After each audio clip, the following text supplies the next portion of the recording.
I want to be very clear. This is the disclaimer I say every single week. This is not a show that is trying to hype, pun intended, a coin and saying, go out and buy it right now. These guys are absolutely bullish on this. That is not our intention. Our intention is to really try to show some really positive ways in how to perceive investing in crypto and try to encourage you guys to start doing the same type of things and to encourage you on like viewpoints and we may not always disagree or agree. That's okay. We don't have to agree. It is really just here to try to encourage you guys on what we do and hopefully give you guys some insight, and then you can take that and move on and create your own research skills. So please don't take this as a promotional material. None of the three of us are here are not paid. At least I'm not paid. Are you guys paid? No, you know what? If we're such good investors, the money should come from investing, not from money that we're taking from people. That's all I'm gonna say. So can I just add? Can I just say something really fast? Are you done, Caveman? I'll say one more thing. This show might be important for somebody. So if you guys do me a favor right now, please hit that post button, that repost button, do whatever it is you guys do. Share it out, bring people in. Thank you for the 94 who are here. And let's take it away. Wewo, go ahead. So I just wanted to say this. So I believe in this show so much that I just joined, I don't know, a few shows back.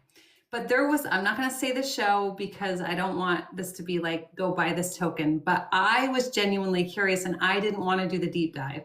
And I didn't have time to watch the video. So I called Caveman and I said, hey, I'm really interested in this coin. What do you think? And he said, I'm invested in it. And I said, enough said, because I know that the research that he does, and I trust that much that I didn't even need to do the research. I was just like, okay, done. Bye. That is not a Caveman approved something either. That is a big compliment. Thank you. Just accept it and say thank you. So really, that's how I feel. I really appreciate. I know the research is there.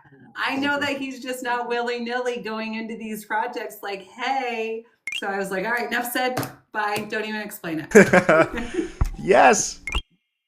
I actually don't even know what you're talking about. Like, really? I don't know what project you're talking about, but you don't remember? Tell me after, please. It started with a C. Okay, Okay, we're gonna edit that out of the YouTube video. Just nobody said anything, but I'm just saying, like, we do a good job, and I trust the information that comes out of this. So thank you. I appreciate that. All right, let's take it away. Let's start from the top. Yeah, let's get into it. We're gonna jump into the real world problem before we actually jump into Hyperliquid, because we got to pay attention to what problem Hyperliquid is actually going out of in order to really understand what the solution is. And essentially, this ecosystem was kind of created as a solution for one of the biggest weaknesses that we see in crypto's trading infrastructure. And honestly, there's 104 people in here. If you guys have been in this space long enough, then you already see and you know the problems. But for years, essentially, crypto traders were kind of in between a rock and a hard place, and they had to choose between two broken systems.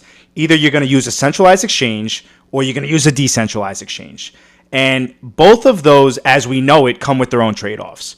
On one hand, you have a centralized exchange which has fantastic performance. You get the speed, you get the deep liquidity, and you basically just get an overall better user experience.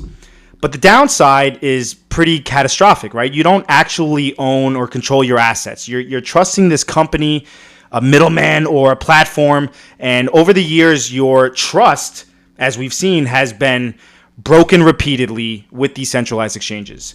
We tend to see these centralized exchanges collapse. Sometimes they're going to freeze your withdrawals, and sometimes customer funds just end up being abused. And the entire industry pretty much got reminded of the brutal reality from what happens when somebody controls your assets. They control your freedom. And then on the other hand, you have your decentralized exchanges, And this was kind of supposed to fix all of those centralized problems. And the decentralized exchanges, right? We have the self-custody. We get the transparency. There's no middlemen. Most of them are on-chain verified. But early decentralized trading platforms, they also have their weaknesses too, right? A lot of them are fragmented. They're slow. They're inefficient for some professional traders out there. And they lack a lot of liquidity, okay? And this became a much bigger issue once crypto kind of evolved beyond just your spot trading, because these modern markets are heavily driven by derivatives. So it's not as simple as just buying and holding. So traders are going to go into these leverage trades or perpetual trades, or these they're arbitraging the liquidity between different assets. And these professional traders, they start to see the limitations with these decentralized exchanges, that infrastructure. These professional traders, they need the speed, they need the reliability, they need that deep liquidity. And the truth is that a lot of decentralized exchanges, they just simply cannot compete with the infrastructure that the centralized exchanges have. So we have this real world problem. We're trying to figure out how can we create the performance of the centralized exchange with the decentralized ownership and transparency. How can we get these trading professionals to come on without actually giving up custody of their assets? How do we build a blockchain system that's fast enough for serious financial markets like derivatives or over the counter without just your simple buy and sell token transfers, right? So this is where Hyperliquid kind of enters into this conversation, because essentially Hyperliquid is just attempting to merge the performance of a centralized trading system with the transparency and custody benefits of your decentralized finance. But the conversation can go a little bit deeper than that, right? We have to ask, is Hyperliquid simply just trying to exist as another exchange? Or is it actually trying to become financial infrastructure?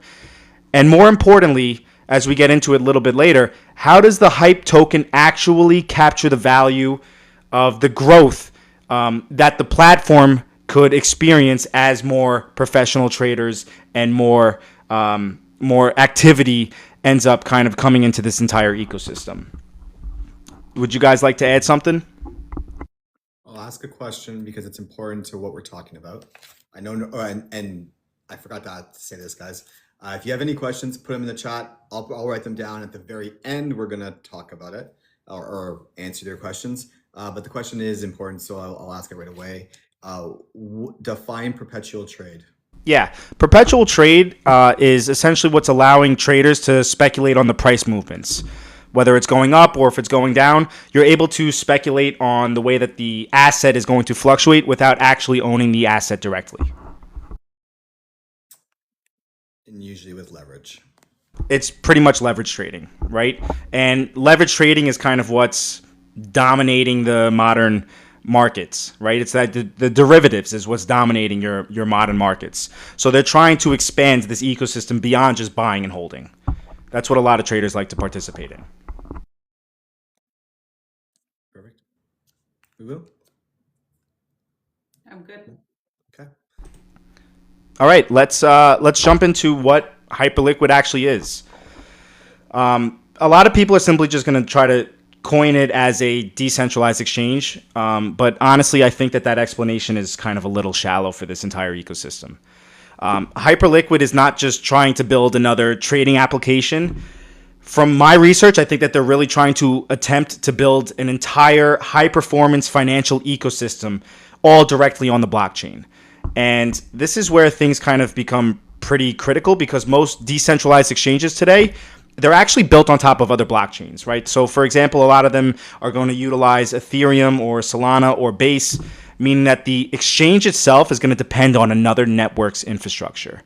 And inevitably, that's going to tie into that decentralized exchange on the speed. They're going to depend on the validators. They're going to depend on the throughput. They're going to depend on that blockchain's fees.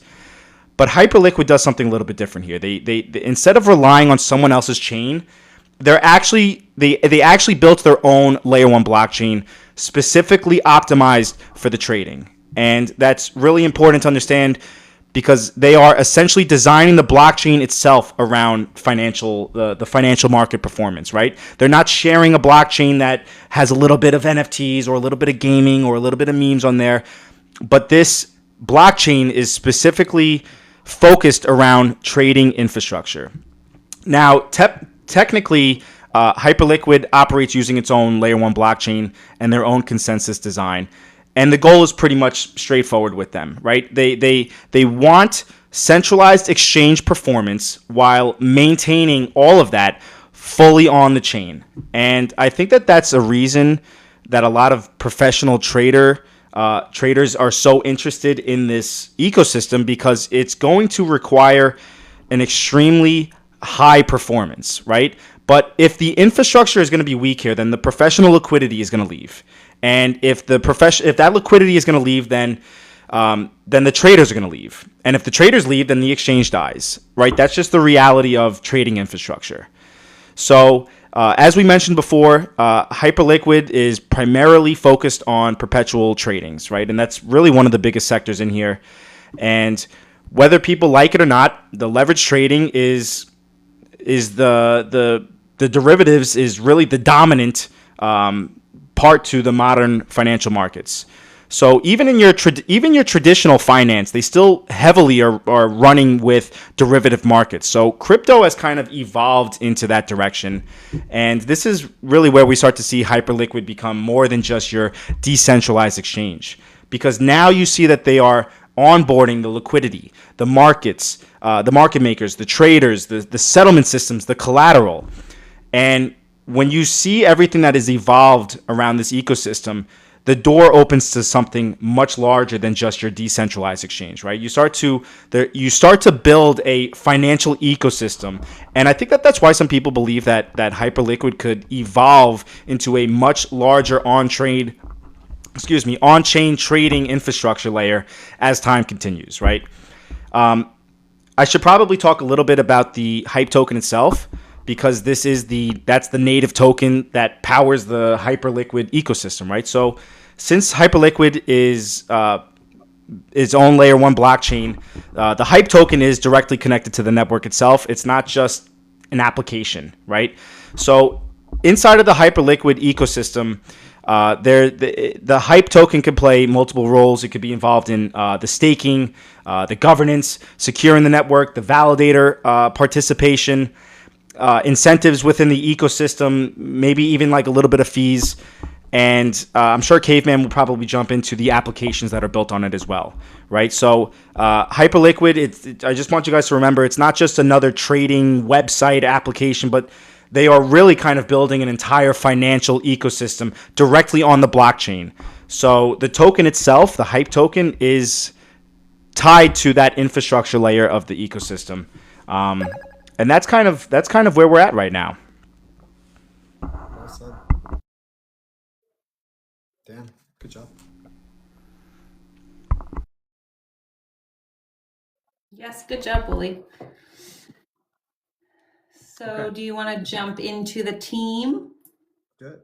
It's really big. I'm just kidding. Actually, Look how cool this is. It's like interactive. What do I click on it and the guy's face pops up or something?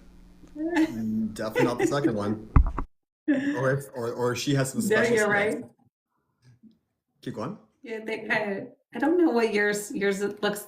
Anyways, okay. So the team is the co-founder is Jeff Yon.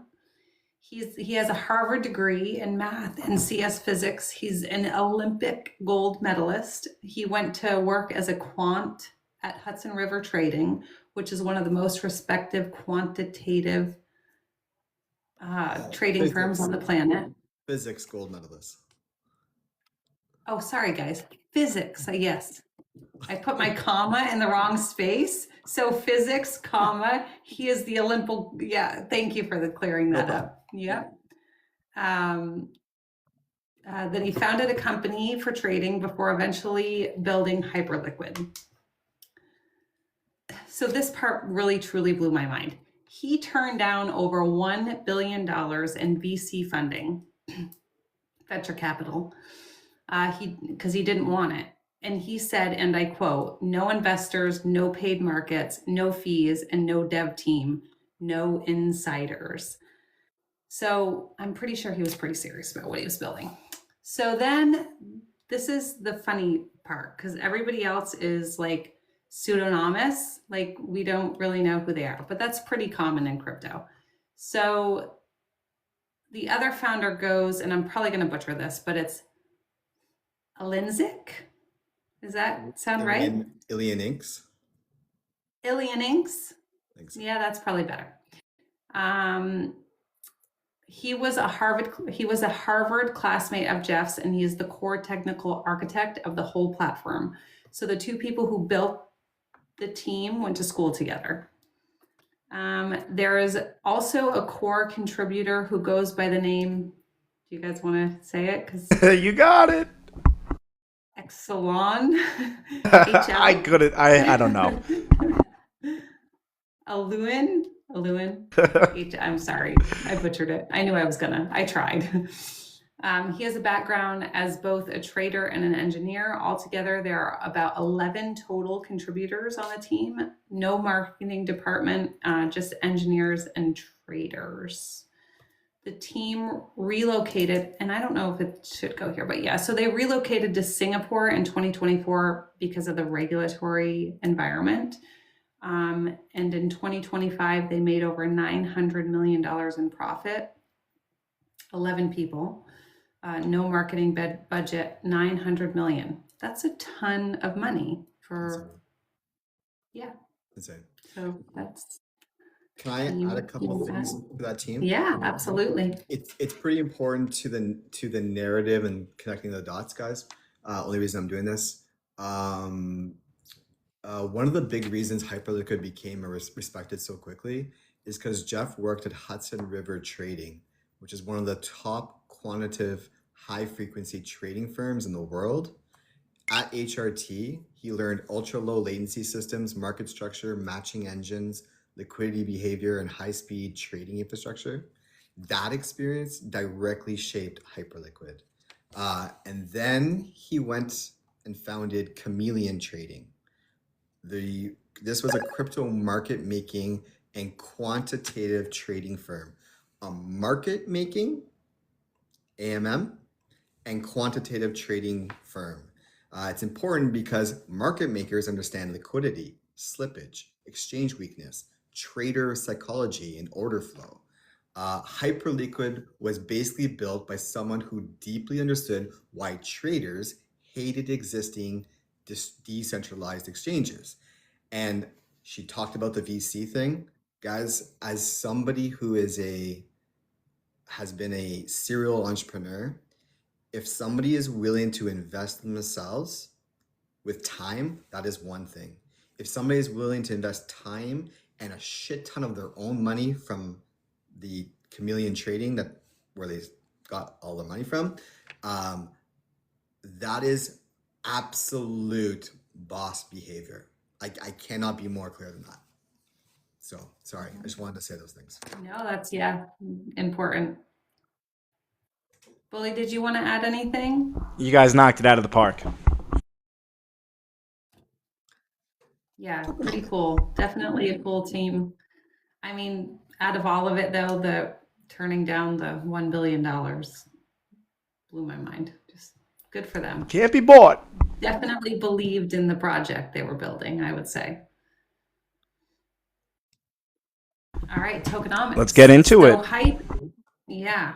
So last time I looked, which was pretty close to when we went live, it was trading at $61.98.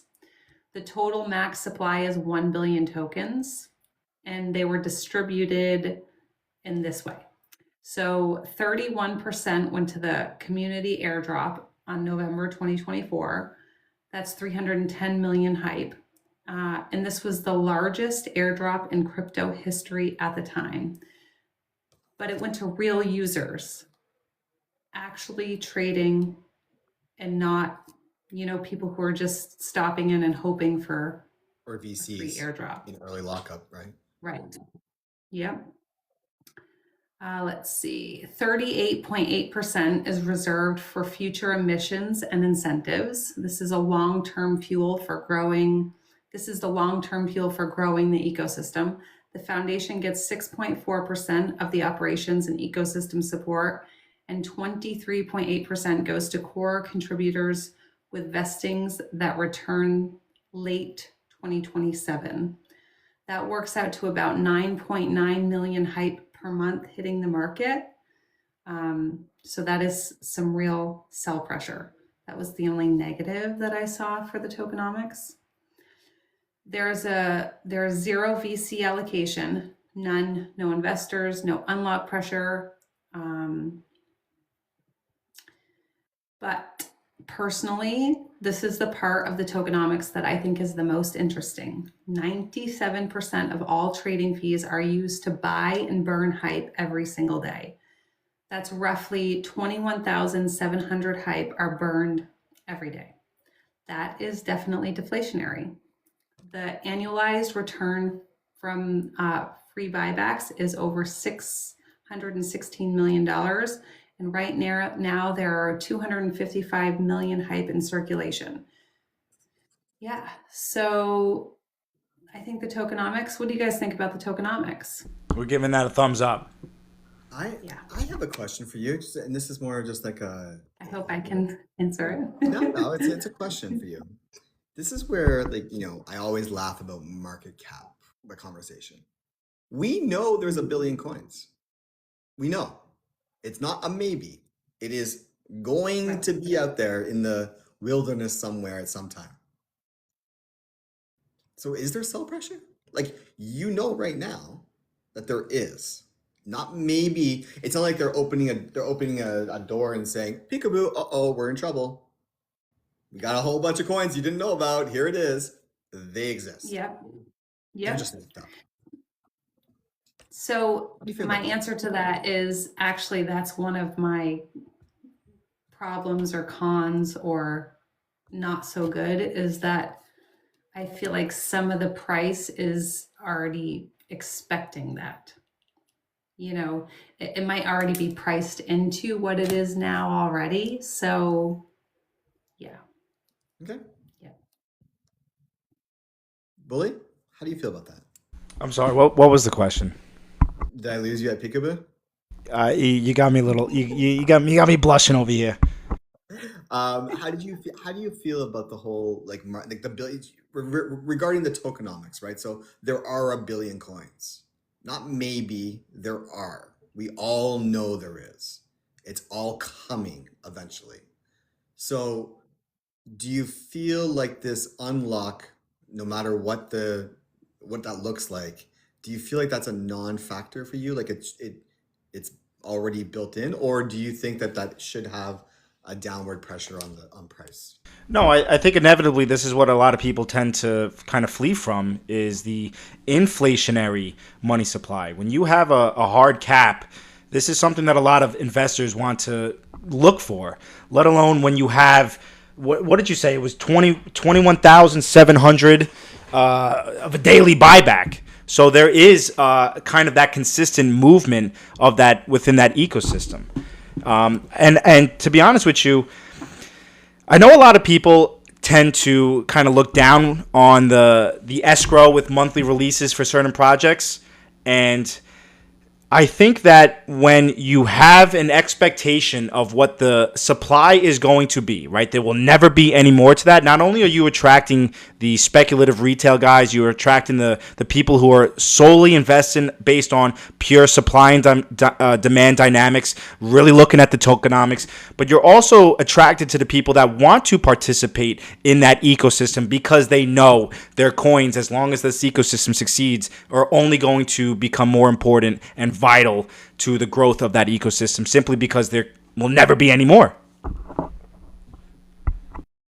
Now, Caveman, I'll ask you the same question you just asked us.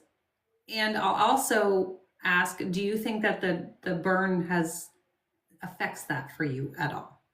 The 21,700 burn rate, how do you feel about it altogether? I think it's short-sighted. Now you got to That, elaborate. that's the easy way of saying it. I don't think that. I think when people are focused on price action,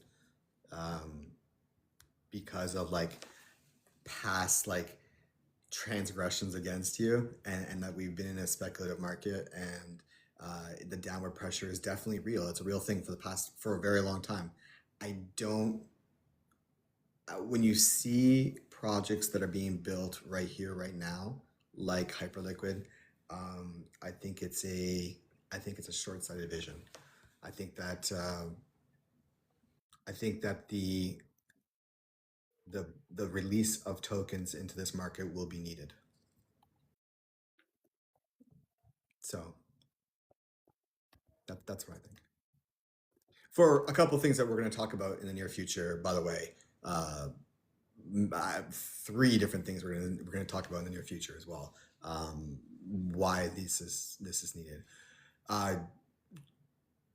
But yeah, that's my easy answer to that. All right, so we'll see that pop up in the pros and cons for this brother. Okay, so did you have anything else you want to add, ma'am? Nope. Did you want to add anything, guys, to the tokenomics? So it's good. So it's for governance, staking, gas token, ecosystem alignment, and connected to the protocol revenue, right? Yes, and also it is not needed for Hyperledger. So you can use USDC and not, yes, the token itself. But the token specifically is what Caveman just said. Thank you for that, Caveman. That's a nice, I like that. That's an important, could you say it again for the people in the back who aren't listening? That last bit? Wait. Oh, what I just said? The token, vis-a-vis the use of Hyperliquid, the network. So you don't need it to use Hyperliquid. You can use USDC. That's the part he was referring to, guys, because he has something in his back pocket. Something we're probably going to talk about later. It's absolutely going to come up in token value capture models. Going to talk about it. Absolutely coming up in my part. Yeah. All right, so let's go to 2020. 2020. You know, there's a lot of projects that we talk about when we go back to 2014. We're going to 2017. 2020 is when this thing's, kind of starts and kind of starts. It's the pre-Hyperliquid era. Before Hyperliquid, the founders were operating quantitative trading systems, crypto market making, liquidity infrastructure. Jeff Yan and his team, when we talked about this already, created Chameleon Trading, essentially a crypto quantitative trading market making firm. This team learned firsthand why traders hated decentralized exchanges. I said that earlier, about bad slippage, about latency. This is the period that shaped the core philosophy: build an exchange that traders actually want to use. It's the key thesis for this whole entire project.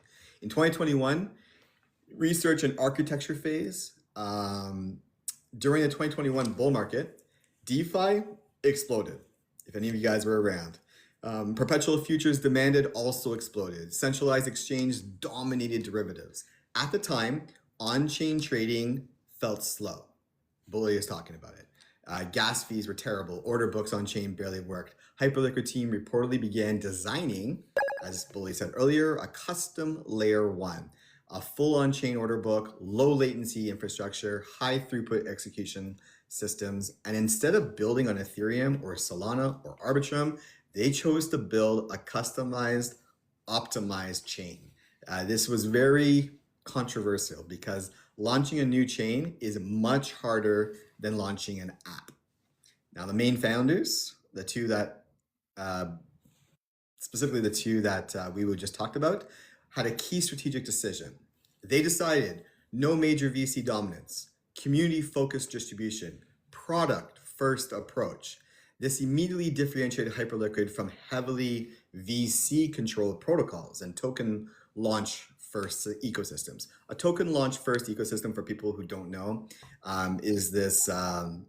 Alex talks about it a lot. He, the idea of like, you know what, launch a token. We're gonna make a bunch of money. We're taking most of that money, and whatever happens after, who cares? So that is a lot of times what people were doing. Important context: they did this in a year that was brutal for crypto. At the time, guys, 2022, Terra collapse, FTX collapse, massive trust issues in crypto. Now, ironically, this kind of became the perfect timing for hyperliquid assets. Hyperliquid thesis, because the market suddenly cared deeply about self-custody, exchange solvency, transparency, and on-chain settlement. In 2023, they're off to the races. Hyperliquid launched publicly in early 2023, specifically launching the Hyperliquid Perpetual Futures DEX. The core features were a fully on-chain order book, perpetual futures, leveraging trading, and centralized exchange-style customer experience. This immediately stood out because most DEXs still relied heavily on AMMs. The major breakthrough: traders started realizing that this actually feels good to use. That sounds simple, but it's extremely rare in DeFi at the time. Hyperliquid became known for fast execution, deep liquidity, smooth user experience, and low fees. Arguably the biggest growth accelerator of 2023 was the Hyperliquid Points program. The platform launched Hyperliquid Points. Users earned points for trading volume, liquidity provision, activity, and referrals. This actually created speculation around a future token, which was huge for user growth. And there was a lot of FOMO because it's like, oh, they're going to launch a token. We got to use it. Many traders started using Hyperliquid expecting a future airdrop. Hyperliquid became popular among high-frequency traders, leverage perp traders, advanced DeFi traders, crypto native speculators, and market makers, not the big institutions of Wall Street. In 2024, it was the explosion year. 2024 was the year Hyperliquid went from niche trader platform to one of the biggest stories in crypto. What was the major event? Well, it was the Hype airdrop. November 2024, Hyperliquid launched the Hype token, distributed roughly 31%, which is what we said earlier, of supply to users and community. This became one of the largest airdrops in crypto history. At peak valuations, the airdrop was reportedly worth billions of dollars. Unlike many airdrops where users dump and leave, Hyperliquid actually saw more user growth, more deposits, and trading activity afterward. Reports showed at the time that there was over 1 billion USDC inflows after Hype launched. The TVL grew from 56 million to $2.1 billion by the year end. And why the airdrop mattered? Well, it created massive goodwill because users benefited heavily. VCs weren't seen dumping immediately. Traders felt rewarded. This helped create almost a cult-like loyalty amongst its users. And Hyperliquid's daily trading volume reportedly grew from roughly 1 billion daily highs to peaks around 15 billion daily in volume by late 2024. And open interest exploded as well, from 178 million to 4.3 billion. Hyperliquid introduced the Hyper BFT consensus and ecosystem upgrades, Hyper BFT consensus or HIP token standards, staking systems, ecosystem infrastructure upgrades. All of this just helped improve speed, scale infrastructure, and support for future ecosystem growth. Hyperliquid became known for listing hot assets first, a huge competitive advantage. Traders increasingly viewed Hyperliquid as the place to trade new, highly anticipated tokens first, especially for perp launches or meme coin speculation and volatile trading events. This created stronger trader network effects. Speaking of network effect, Chainlink officially added Hyperliquid to the Chainlink ecosystem directory, making CCIP fully compatible with Hyperliquid.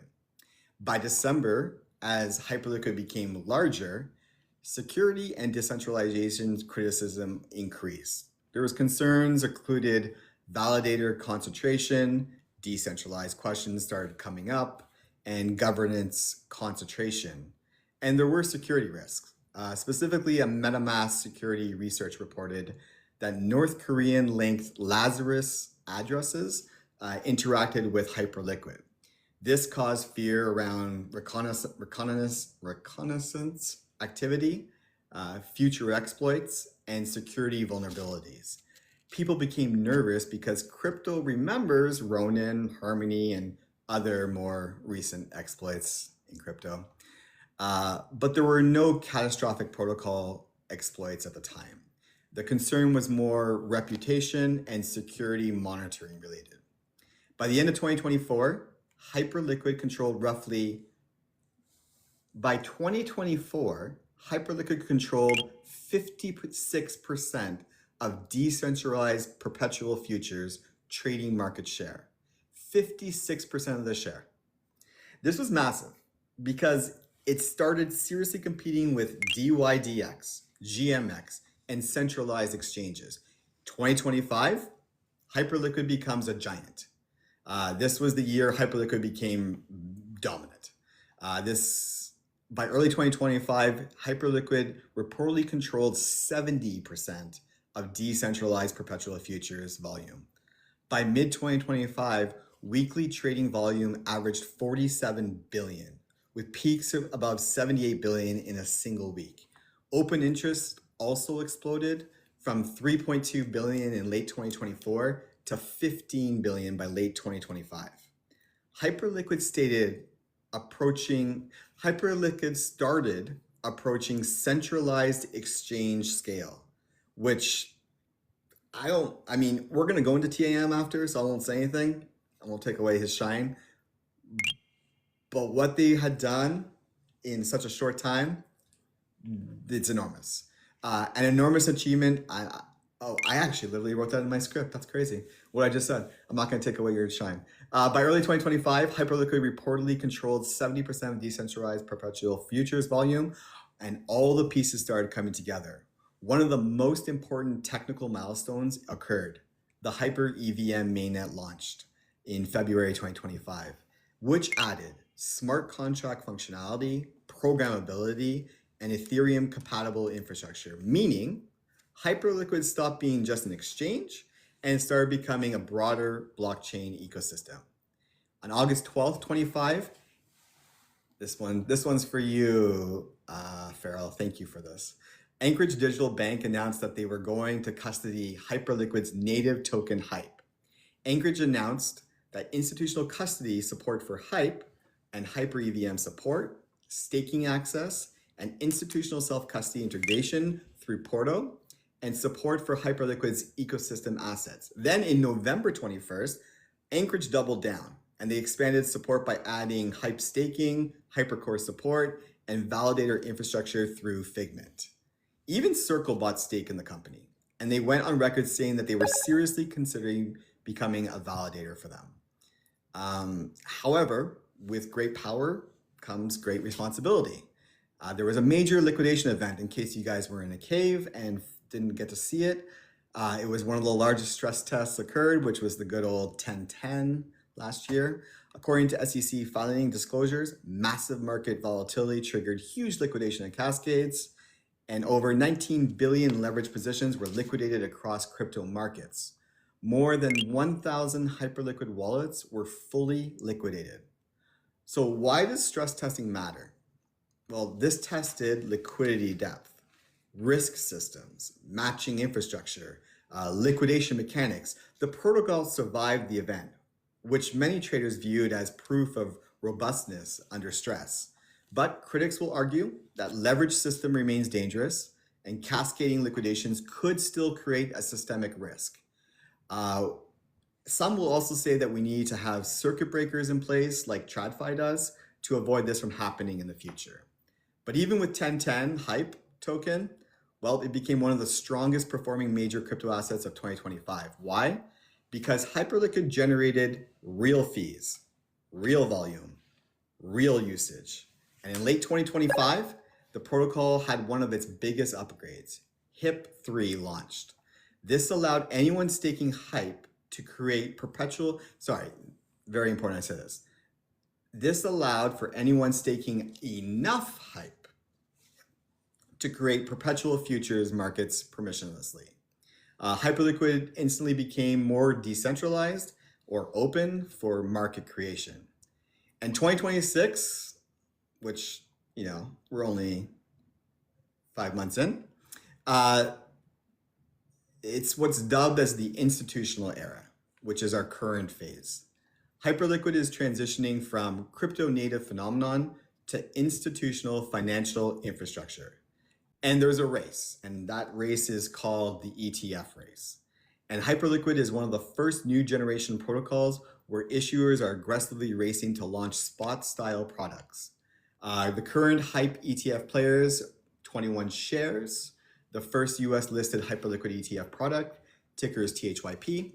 ETF details is physically backed by HYPE, included staking mechanics, it's listed on the NASDAQ, and it launched in May. The launch reportedly generated roughly about 1.8 million in day one in volume, and 1.2 million inflows initially. And for a niche altcoin, the ETF, that's actually a respectable debut. There was Grayscale, which also filed for an S1 spot style ETF. The proposed ticker is GHYP, which would hold HYPE directly, list on NASDAQ, and provide traditional brokerage exposure to Hyperliquid. Bitwise filed for a spot HYPE ETF that would directly hold HYPE and trade under the ticker BHYP. One of the more interesting details, Bitwise announced it will allocate 10% of BHYP management fees to buy HYPE and hold on their company balance sheet, effectively creating a flywheel. The more AUM BHYP attracts, the more fees Bitwise collects. The more fees it collects, the more HYPE they buy, and the more HYPE they buy, the more the supply tightens. They've built a feedback loop into their own product, which in my personal opinion is genius. Bitwise is doing something else at the same time. They stake the HYPE tokens to earn more rewards, which then locks up tokens and reduces how many more are freely available in the market, increasing the balance sheet and allowing to potentially buy more and then repeating that process. The protocol itself is actually already doing this, which Bully already talked about. Hyperliquid generated nearly 40%. There are going to be a couple things I want to pause and just really hit home here. The protocol itself is already doing this. I just said that, but Hyperliquid generated nearly 40% of all blockchain fees last week, ahead of Ethereum at 14% and Solana at 10%. And the protocol routes the overwhelming majority of those fees straight back into the HYPE buybacks.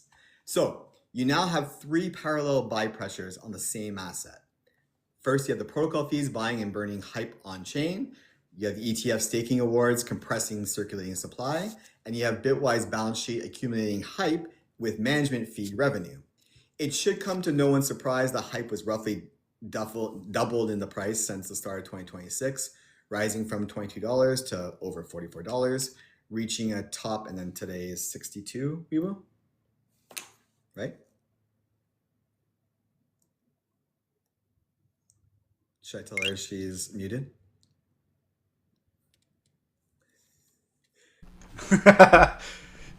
You're muted. Sorry, my little one woke up and she was crying. So $62 about that. Yes, $61.98. Yes.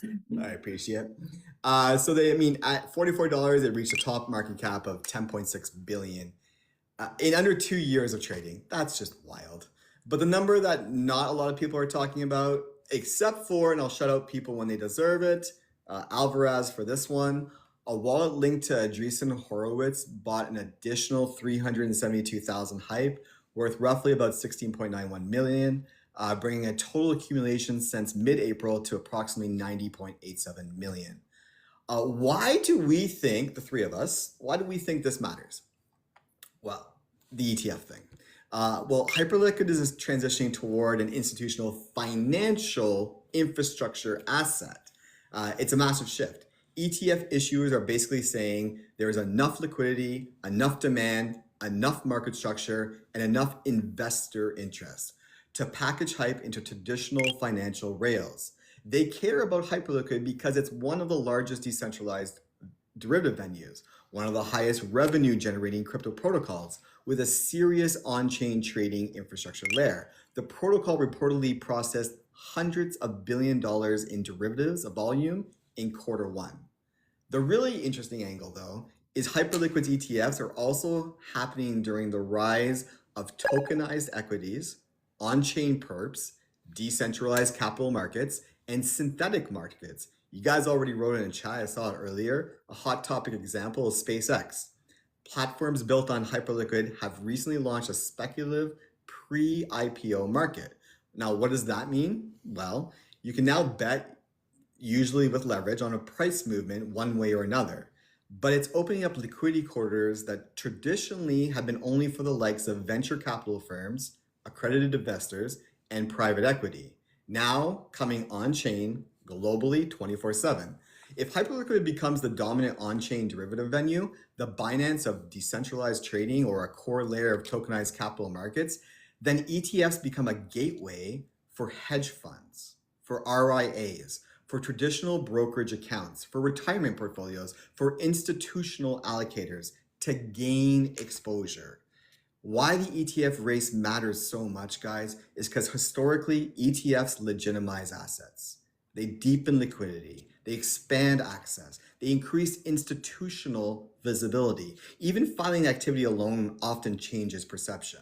The market starts asking, why are major asset managers fighting to launch this product? And it's not just ETFs. Hyperliquid also expanded into prediction markets, broader synthetic assets, macro-linked trading products. This signaled ambitions far beyond crypto-only derivatives. Now, during a geopolitical shitstorm, oil perpetual futures volumes surged on Hyperliquid. This demonstrates that traders are willing to use crypto-native rails for macro exposure, which I think is bullish. And one of the most overlooked milestones of Hyperliquid is the crypto traders can now speculate on products connected to the S&P 500 24/7, using perpetual futures on Hyperliquid instead of traditional stock exchanges. It's a massive symbolic shift because it hints at traditional financial benchmarks entering 24/7 on-chain infrastructure. And my last couple of pieces of 2026 that I'm going to throw at you, on March 2026, Ripple expanded the integration of Hyperliquid into its institutional prime brokerage. Ripple Prime, including HIP-3 perpetual markets, commodities, HIP-3 perpetual markets, commodities, oil, gold, silver, and traditional asset perpetuals on Hyperliquid. Institutions could now trade Hyperliquid perpetuals, access DeFi liquidity, and cross-margin positions. They could also manage crypto plus traditional assets together, including FX, fixed income, OTC swaps, and derivatives. Hyperliquid gained institutional access, institutional liquidity, institutional credibility, and more trading flow. Now, switching gears, Hyperliquid's builder program is also crushing it. Phantom, in under a year, has generated $20 million in revenue, all from users trading perps directly on the Phantom wallet. The top 10 builders combined have brought in $62 million to the ecosystem this year. And finally, Coinbase just dropped a big announcement with Hyperliquid. USDC is now the main stablecoin for trading on the platform, replacing most of Hyperliquid's native USDH. Coinbase even bought the USDH brand asset. So users basically don't notice a change. And as Wewo said earlier, all of what I just said in 5.5 years, 11 employees, 900 million in profit, and a $35 billion valuation. That's Hyperliquid. Do you want to jump into this ecosystem? I mean, more than I already did. We can list off some things, sure. I don't know. I know that you did want it included. I don't know if there was something in there that you did want to. Yeah, I want them to see what the different segments. I actually can't read that from here. So if you want to talk about the different things it has, that'd be great. I can't read it, unfortunately. Yeah, no, I think it's just important that you can pay attention to the different protocols for the AI, the staking, the decentralized exchanges, even the NFTs they have in there, the stable coins is just kind of an expansion of the whole entire ecosystem.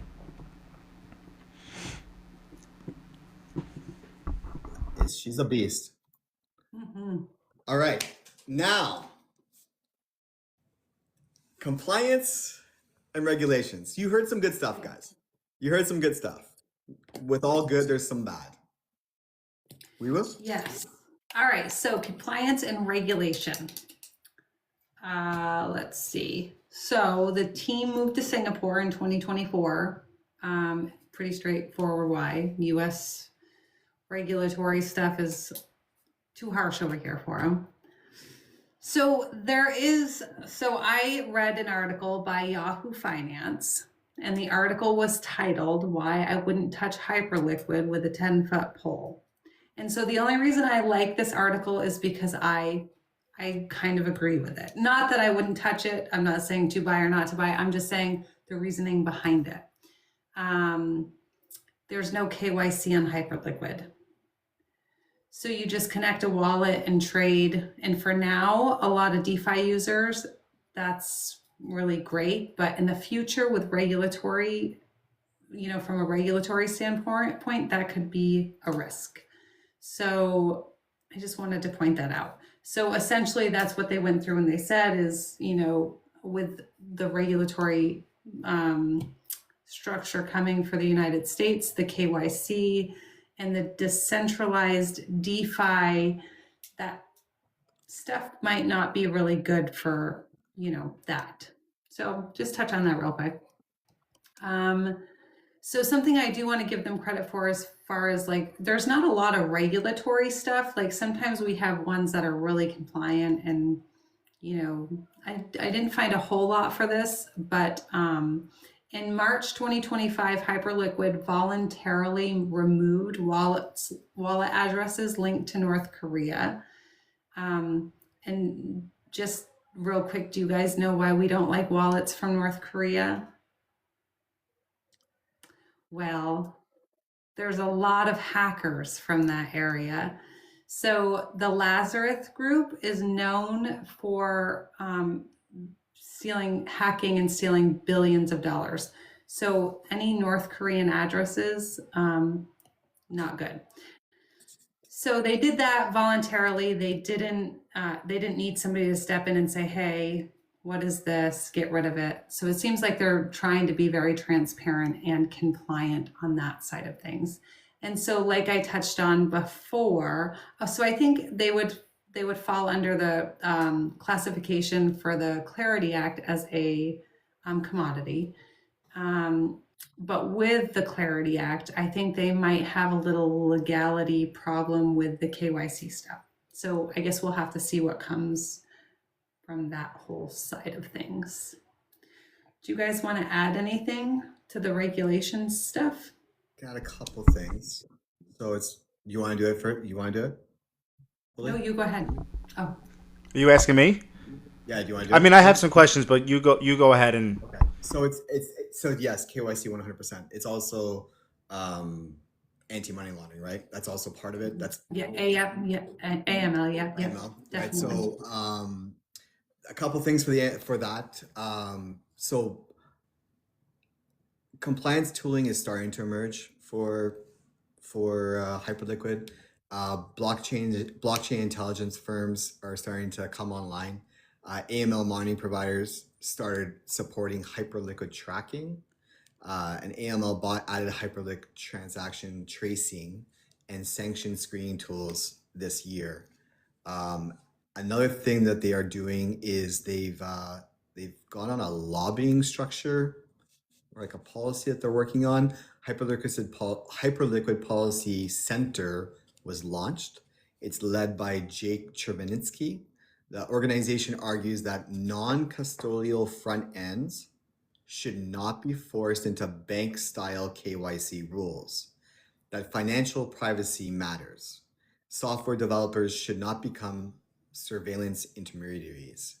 This shows that Hyperliquid is actively preparing for regulatory battles. For me, I try never to do like what I think it's doing, but the KYC and AML is absolutely 100% necessary for the market that they're in TradFi. It's actually the most regulated of any financial.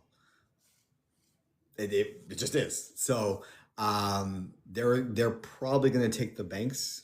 What the banks are doing right now against the Clarity Act is what I think they're going to do. So they're going to try to fight it, and then if option one doesn't, in my opinion, if option one doesn't work, they're going to go to option two, which is obviously regulation. Yeah. Which they'll either be banned or they'll be regulated. I mean, there's not going to be an in-between with these DEX styles exchanges, if you will. They're either going to comply or they'll be banned in the United States. So now my question to you is, do you think that if it's more highly regulated, do you think that it will lose some of that 75% of the decentralized exchange perpetuals? Or do you think that number grows, or do you think that number shrinks?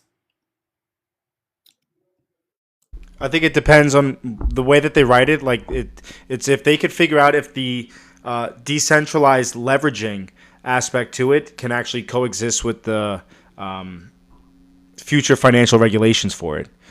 You know what I'm saying? Because if there is no company that's tied to it, if there's no headquarters, if there's no identified like intermediaries in terms of these perpetual trades, then the regulations ends up becoming very sensitive to the decentralized aspect to this ecosystem. So let me ask you another question. Why, in your opinion, is Hyperliquid so much more used than Coinbase or Kraken or Uphold or any of these other exchanges? Why do you think people gravitate towards Hyperledger? Do you think that it is because of the DEX style and the no KYC and the no AML? Whereas you have Coinbase, you have to do KYC, you have to be verified, you have know your person. Do you think that that's gonna? So this is and we're getting into more of like my issue with this one, but these are questions that I have, like, why are people so, why do they gravitate towards this? Yes, it's a great project, but what's going to change after regulation? Is it going to be more like a centralized exchange, and are people going to, where are we going to go from there? That's the only question I have. So regulatory, regulatory side of things changed my perspective on this token, because I was like, wow, this is banging, woo! And then I got to this point and I was like, oh, okay, well, we have something. And that's all I'm saying. Love it. Yeah. Yeah. There's no question about it. There are two things about this project ecosystem protocol that you can look at and go, huh. And that's really a question, and that really a question of where you stand as an investor and what's important to you and whether you want to put your money into this. I agree. And this is kind of what I've been screaming, like, since I've been on this platform, is people love the decentralized side of things, and it's great now, but as regulation steps in and starts, this is all going to change. It's all going to be very different in the future. That's all I'm saying. All right. Bully, you want to say anything else about this? No, I think I'm good to jump into TAM. Let's do it. Are we at that point in the night? Okay. We are. Let me just fix my screen here. Okay, let me And thank you, Wewo. I don't know if this is going to be a little difficult for you guys to read. No, I can read all of it. Can you put it smaller, actually? What? Can we put it smaller? Is he busting my balls right now? the numbers is what you got to pay attention to. Okay, but this is where the conversation starts to become very serious for this ecosystem very quickly, because we're talking about some of the largest financial markets on Earth, on the entire globe. Okay, and honestly, I think that some people still may not fully comprehend how large the derivatives market actually is, because I think when a lot of people first enter into crypto, they're usually thinking of the buying the coins, the spot trading, or the investing. But the deeper layer of global finance is really dominated by the derivatives infrastructure. So for the beginners out there, the derivatives are essentially just these financial contracts that are tied to the underlying asset itself, right? So this is going to include your futures, your options, your swaps, your perpetual trades, and your leveraging, okay? And that market's absolutely enormous. Now, on the top left, you could see that the global OTC derivatives market, according to the Bank of International Settlements, in 2025 was estimated to be around $846 trillion. That is trillions and trillions and trillions of dollars in these financial contracts. Now, obviously, that doesn't mean Hyperliquid is going to capture 846 trillion. I want to stay realistic, but it does show the size of the financial sector that Hyperliquid is positioning itself inside of, right? Because if Hyperliquid is fundamentally a trading infrastructure ecosystem, it's going to be heavily focused around the derivatives market. Now, on top of the OTC derivatives, you also have the global exchange traded derivatives. And according to the FIA, the Futures Industry Association, the global data for this it really reached about 12 billion contracts in a single month, which is only going to grow more globally. That's also a huge part to the core financial market. And then when we move into crypto derivatives specifically, these numbers are also large as well, okay? We're looking at around $20 trillion that was processed by centralized crypto derivative exchanges, okay? And that's industry reports within 2024, okay? But a lot of the crypto volume today is really dominated by the derivatives trading instead of the spot trading. So these centralized crypto derivative exchanges are processing somewhere around $20 trillion. And that's just inside of crypto alone. And then one of the biggest things that Hyperliquid is attempting to prove is that the decentralized infrastructure can actually compete for this type of activity. So according to DeFi Llama, Hyperliquid already processed multiple trillions of dollars in perpetual futures volumes. So at a certain point, the ecosystem has already reached hundreds of billions of dollars in the trading volume and billions in the stablecoin liquidity that's actually connected to the ecosystem, between 100 to 300 billion. Okay, and these are really big numbers for decentralized infrastructure, especially considering that this ecosystem is relatively young when you're comparing that to traditional financial markets. Now, I already mentioned the stablecoin liquidity, but these stablecoins are essentially becoming the settlement layer for the larger portions of the crypto trading infrastructure. Okay, so Hyperliquid has already accumulated billions of dollars in stablecoin liquidity across the ecosystem itself, which is really kind of critical for this ecosystem, because that liquidity in and of itself is going to create more efficiency. That efficiency is going to attract more traders. Those traders are going to attract the market makers. Those market makers are going to only deepen that liquidity even further. So that network kind of has a compounding effect to it as it scales within its size. And another thing that we could potentially talk about is the future potential of tokenized assets, right? You got the tokenized stocks, tokenized commodities, tokenized bonds. Eventually, the amount of value that's interacting on chain systems could be larger than where we kind of are right now, right? We've seen it reach potentially reaching into the trillions within the next 10 years. Inevitably, that could also tie into this ecosystem itself. But Hyperliquid is really kind of positioning itself as within one of the largest financial sectors on Earth. And if decentralized trading infrastructure continues to grow, then potentially it could become extremely more significant over time, whether or not that growth directly ties into the value capture for the token itself, that's just another conversation aspect to it. But we are looking at a pretty hefty TAM. Do you mind if, are you all set, Bully? Do you mind if I Please. touch on a couple things? Okay, so I just wanted to touch on the flaws and the limitations to some of the things that were just mentioned. So it's not all peaches and cream and, it can go to the moon.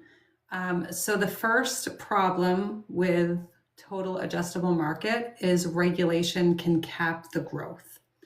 So I'll touch on that. I'm going to go through all the ones that I have, and then I'll touch on that one a little bit more.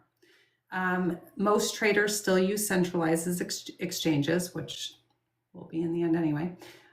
DeFi is still a little bit hard for beginners. Volume depends on active trading. Competition is pretty intense, so it's not the only one in this space. And institutional adoption is still pretty uncertain.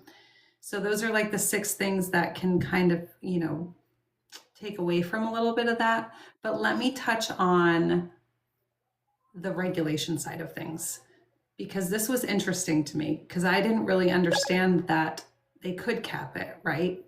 So I'm going to start right about here.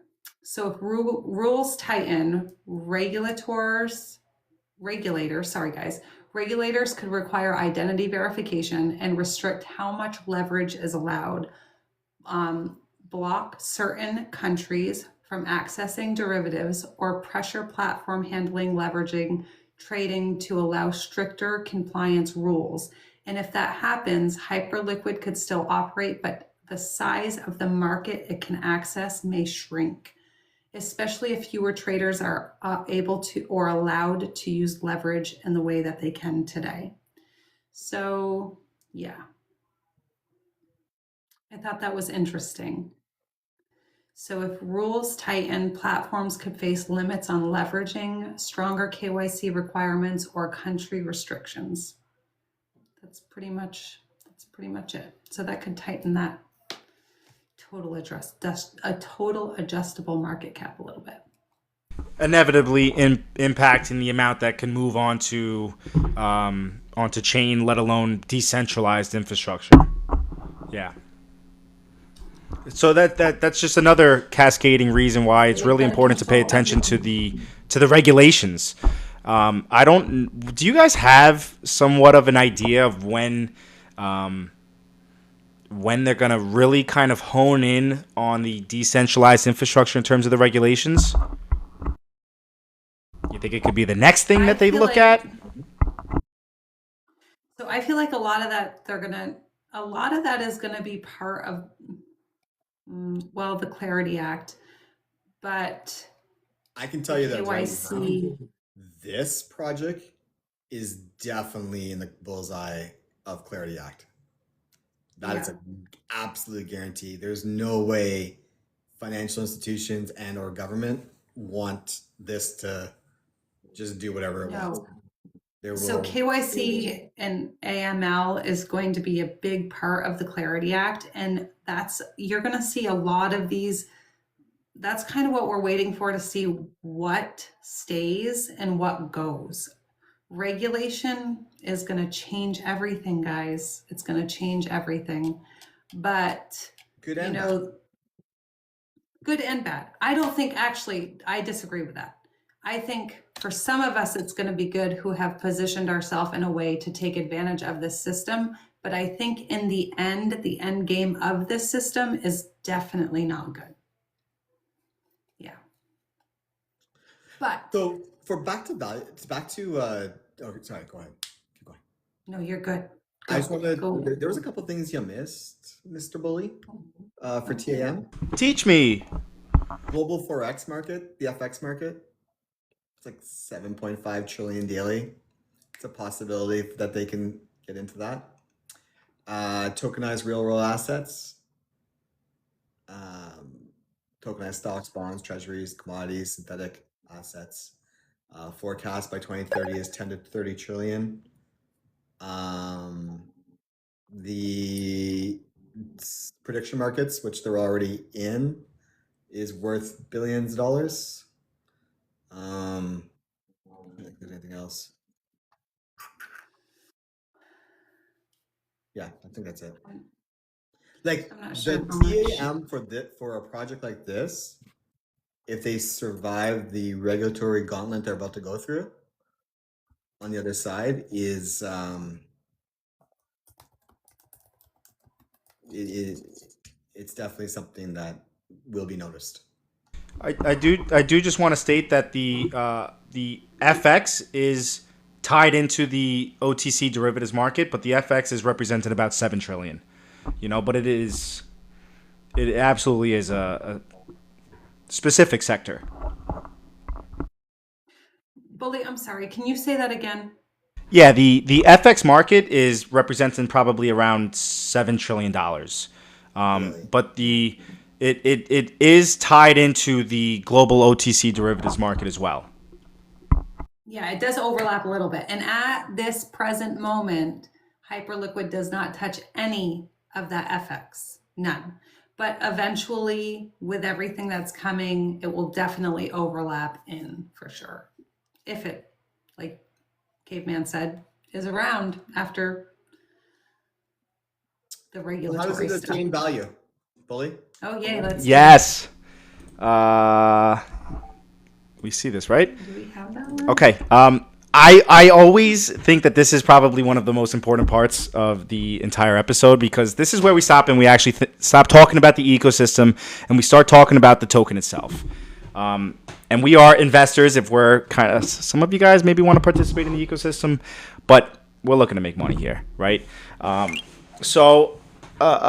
There tends to be a lot of, and I think that honestly, token value capture mechanics is something that I think all educators should really start to talk about a little bit more, right? Because these retail investors that we may see like massive liquidity or large partnerships or adoption, and they could automatically kind of assume that the token itself it has to benefit from that activity, but that's not always the truth. So this is kind of the moment where we really try to retrace and break ground and really figure out what is going on with the token itself for us as an investor, right?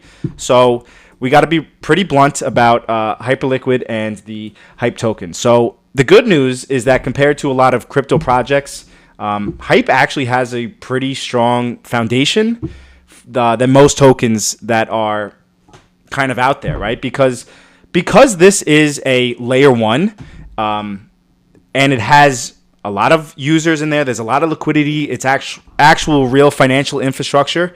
That alone is going to separate it from the thousands of, and I'm going to say it, you guys may not like it, but the thousands of useless governance tokens and meme coins. I'm going to tie them to, right? I really do not like the governance tokens. So this is kind of where Hype could potentially capture value, but it's going to do it through the actual infrastructure layer, right? So because Hype is built with its own layer one blockchain, the Hype token is going to be connected directly to how that blockchain is tied in with the staking, the network security, the validator participation. Yes, there's governance in there as well, and also the future applications that could potentially be built on the chain. And that's really important to understand, because if the network itself is going to grow, then theoretically the importance of that native asset is going to go alongside with it. Now, another place where Hype could potentially capture value is really kind of honing in with the staking and the validators. So if these validators are securing the network, then that may prove that they may need to hold on to the Hype token over time. So theoretically, again, if the network activity grows, then the validator demand is going to grow along with it, and that could mechanically create demand for the token. Now, I'm going to go a little bit into the weaker side of the token mechanics, and I think that the biggest question within this ecosystem is, does all of the trading volume directly force demand for the Hype token itself? And the answer is no. No, not necessarily. There is there's some direct and some indirect, right? So the traders can use Hyperliquid and they can generate billions of dollars in the volume, but that trading activity doesn't actually require anyone to buy or hold on to the Hype token directly. And I say directly because that's the key word. So theoretically, those billions of dollars in the trading volume, yes, it's going to support the ecosystem through more staking, more governance, more network incentives, more validators, more applications. But those are all indirect effects of the more volume coming into the ecosystem. But I do want to pinpoint that that there is a difference between an indirect benefit and a forced value capture. So that trading volume that's flowing through the platform doesn't automatically mean that it's going to flow into the token. As we mentioned before, a lot of it is moving through stablecoins. Does that mean that it has a weak value capture model or a weak tokenomic? No, I actually think that the token mechanics are stronger here than most ecosystems that we have covered. I wouldn't put it in the absolute strongest forced demand value capture model in crypto either, but at least it's not the weakest. Okay, I think if Hyperliquid inevitably kind of had mechanisms where all of the fees would be like all of the fees would aggressively be bought back in the Hype token, or all of the trading activity would kind of be directly with the Hype token, then yeah, inevitably I could kind of see a stronger value capture model for it. But currently, a lot of the ecosystem activity is really benefiting the platform more directly than it is mathematically forcing demand for the token. So Hyperliquid still has a separation between a platform success and direct token demand. Over time, maybe it changes, but right now, it still has a very strong foundation. But the long-term strength of Hype, the Hype token itself, is really going to kind of depend on how much future ecosystem activity on Hyperliquid actually gets structured back into the token. Can I just say one thing? Yes, she's jumping to the mic. Spit it out. It's definitely more than one thing. So I was just curious what Perplexity AI would say about just a score on value capture for Hyperliquid. Perplexity, I don't know if you guys are familiar you're talking with about score? Nope, not score, just the value capture score. This is only for value capture. So Perplexity is all the major AIs combined into one. So I really like that one sometimes. So they give it a 9.10 for value capture score. That's huge. So then I said, well, what is your top, assets for value capture, specifically only value capture? And it gave Hyperliquid as its number one, 9 out of 10. Said it would have been a 10 out of 10, except the only reason it's not a perfect 10 is Hype isn't required to place trades on the platform. Otherwise, it would be a 10 out of 10. I thought that was freaking really interesting. Second was BNB. Third was Aave. Fourth was Maker. Fifth was Ethereum. Sixth was Chainlink. Seventh was Ondo, which I don't know if I agree with that. 8 was Uniswap, and that's its breakdown. So I don't know, just some little interesting tidbits there. Take it with a grain of salt, but Freaking fantastic. I love that. That's actually yeah, love it. Let's do pros and cons before we bring up Evan. I thought we were gonna do okay. Pros and cons and evaluation models. Let's hear it. Okay. Pros and cons. Do you want me to go first? Yep. Okay.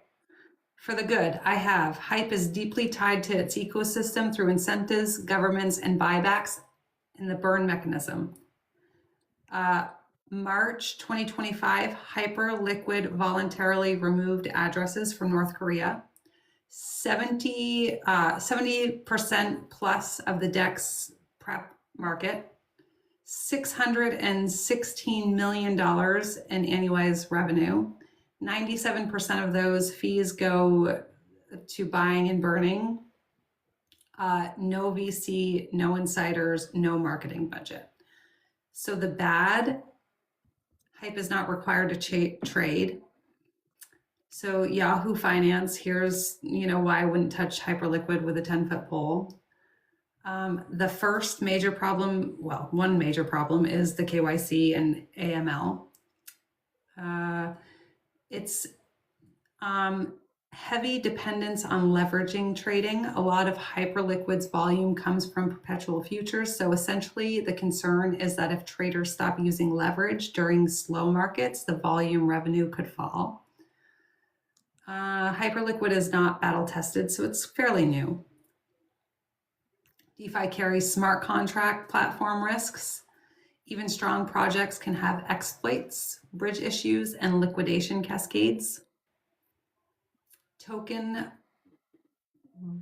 valuation may be running ahead of its fundamentals, which is what we were talking about earlier. The market may already be pricing in a lot of future success. So, okay. And so the ugly for me, this was really bad. In March 2025, a trader opened a large short position on a token called Jelly.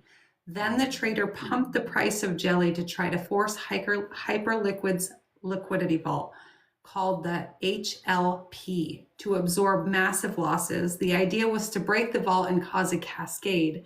When that happened, the validators voted to delist Jelly and settle the position at the price that was favorable to the vault.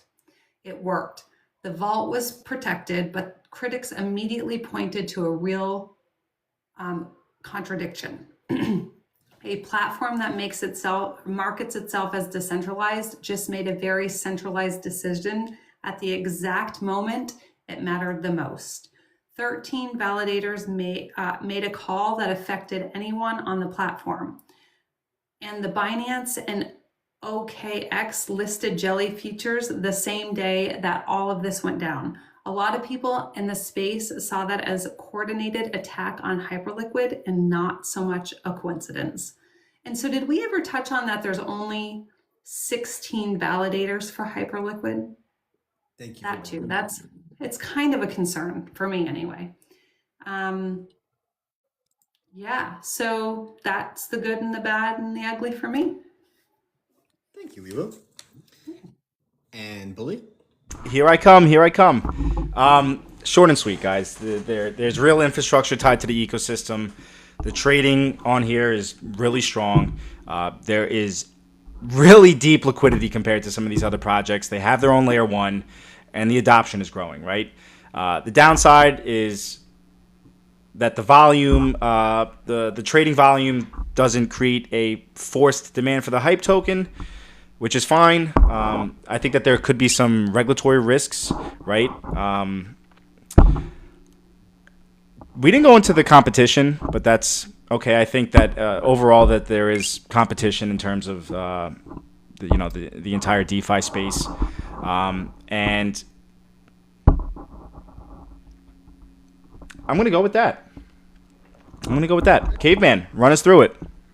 Okay, so we reached the point where I try to challenge us to stray away from market cap and as an evaluation tool and to take a look at other models that have consistently helped me to evaluate other protocol and coins on this show and to break down their evaluation. And the three things are Metcalfe's law, MVT ratio analysis, and velocity theory. So first, for people who haven't been here before, Metcalfe's law is the network effect, which asks one simple question: does a network become more valuable as more users or networks join? This is a tiered evaluation for Hyperliquid. There's a trader network effect: more traders, tighter spreads, deeper liquidity, better execution. It attracts traders again. There's the liquidity network effect, which more liquidity is lower slippage, better market depth, larger possible positions or larger positions possible. Institutional and pro traders become more comfortable trading here with more liquidity and favorable environment. There's the market maker network effect, which as volume increased, professional market makers joined, liquidity improved, and spreads tightened. More traders migrated from DYDX, from Binance, and from Bybit. And then there's the ecosystem network effect. The Hyper EVM plus HIP3 expanded the ecosystem beyond just perp trading. Now builders can create apps, markets, integrations, and new pairs. This increases the ecosystem stickiness. Hyperliquid has one of the strongest real network effects currently existing.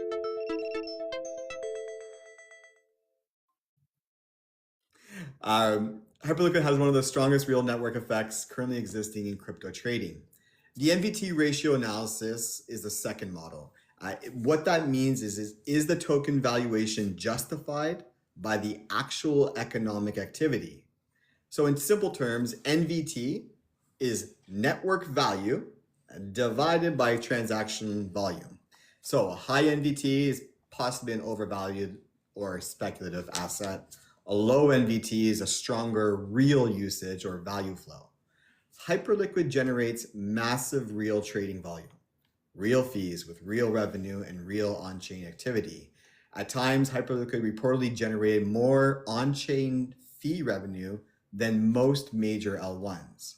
Hyperliquid has unusually strong real economic throughput supporting the token, but trading activity remains cyclical and speculative to what Wewo was talking about earlier. And the last one is the velocity model analysis. But what that is does the token get held or is it immediately sold and spent? In simple terms, velocity equals transaction volume divided by the average token supply. So if you have a high velocity, tokens are constantly sold and flipped, weaker long-term value capture. In a lower velocity, it's more holding, staking, locking, stronger scarcity dynamics. Staking reduces velocity. It locks supply. It removes circulating liquidity, incentivizes holding. The treasury and the ETF accumulation. Examples are Bitwise BHYPT ETF, the treasury holdings, which I will get back to.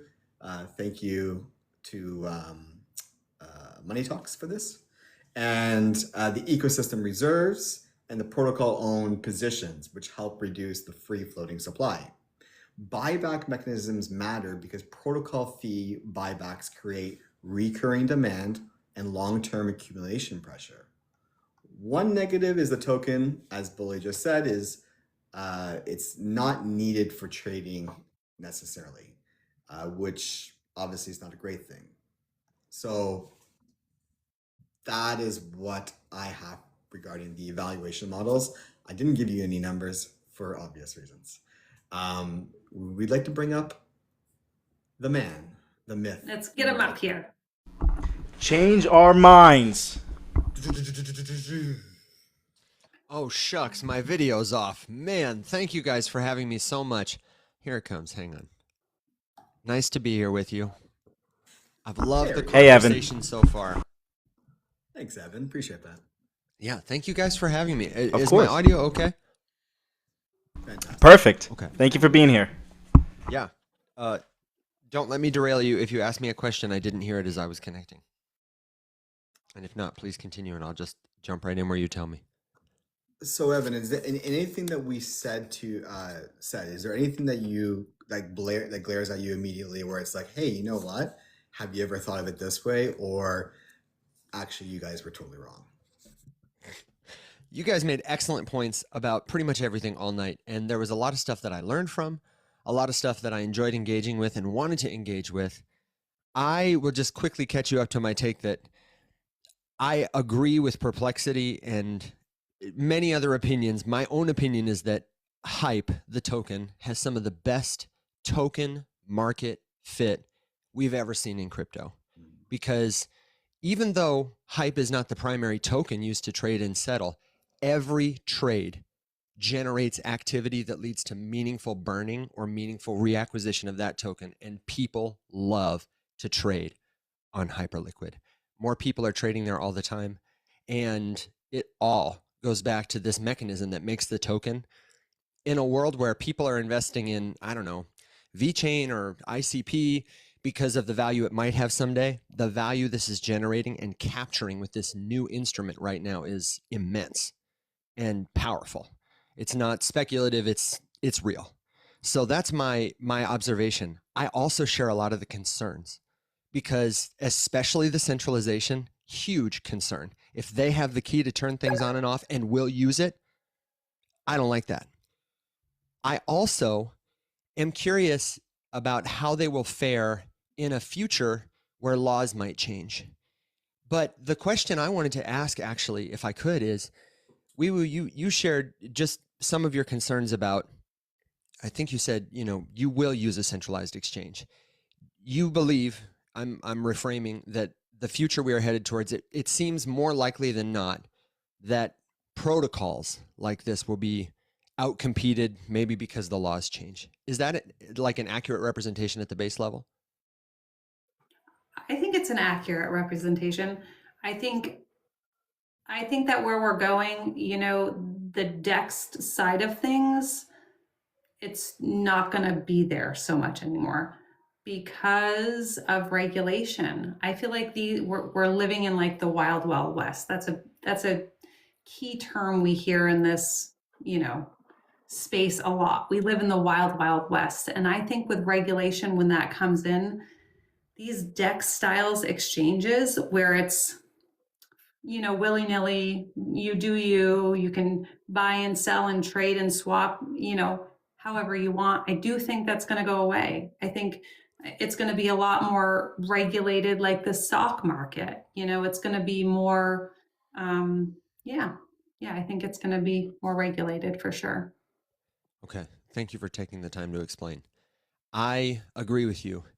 I tend to think, though, you mentioned, who said it, Jake Chervinsky is now doing legal over there. He's a storied law hero in the crypto space. He helped with the Tornado Cash suits, the Uniswap suit. I mean, we all owe him dinner someday. He's doing great work.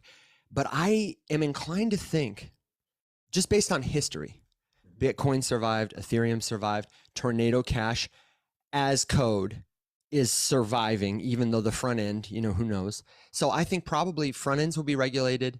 The custodians, definitely. We're going to see KYC layers. I could see APIs being regulated in some significantly different than DeFi now way. But I don't think the matching engine of Hyperliquid, like the actual order book, hypothetically, it's an open network. And as more people care about it, more validators can gain a significant share. I've seen that happen over time in many other networks, Solana, Ethereum, Bitcoin. And I don't think they're going to be able to regulate the messages, the hashes, the cryptography. They could. That would change my mind. But I don't think any of those things that make Hyperliquid the protocol what it is would change. And even in a world where the KYC AML thing exists, because it does now, people prefer the on-chain nature of the Hyperliquid product. And my thing is that you're not going to regulate they don't regulate a protocol. They regulate the business that's built on top of it. So I guess I'm watching for that, but I am hopeful. I don't think the Clarity Act or anything else is going to cause a condition that will allow Hyperliquid to be legally outcompeted. And if it does, I feel like we'll see it coming long enough away to take profit and get out kind of thing. But the soup of it, the ingredients of it, and the actual money that's there now and the interest that's there. I mean, the stock market people want to use Hyperliquid because it does what they already do better. So I think they're going to find a way to use it, even if it's compliant, that will benefit probably people who hold the token. So I didn't want to push back on anything, but I wanted to invite dialogue around that because that's my big thing is I'm concerned about it too. I think it's likely to play out this way, and I want to know what you think. Because I think the hype token, don't sell your house and buy it, but I'm certainly looking to add some. It's the best token market fit I've ever seen. And if I am going to spend my money on Pengu tokens, the heck am I doing not buying this? You know what I mean? Kind of thing. I don't have Pengu, by the way, but I want to say something that's going to be pretty, I'm really trying to temper my enthusiasm, but I want to say something that is going to be pretty, clickbaity. Sorry, I apologize. It really is. So in my opinion only, I see Hyperliquid in the same view I see what Ripple is creating, just coming at it from completely different sides of from different ways of doing it, but ending up in the same spot.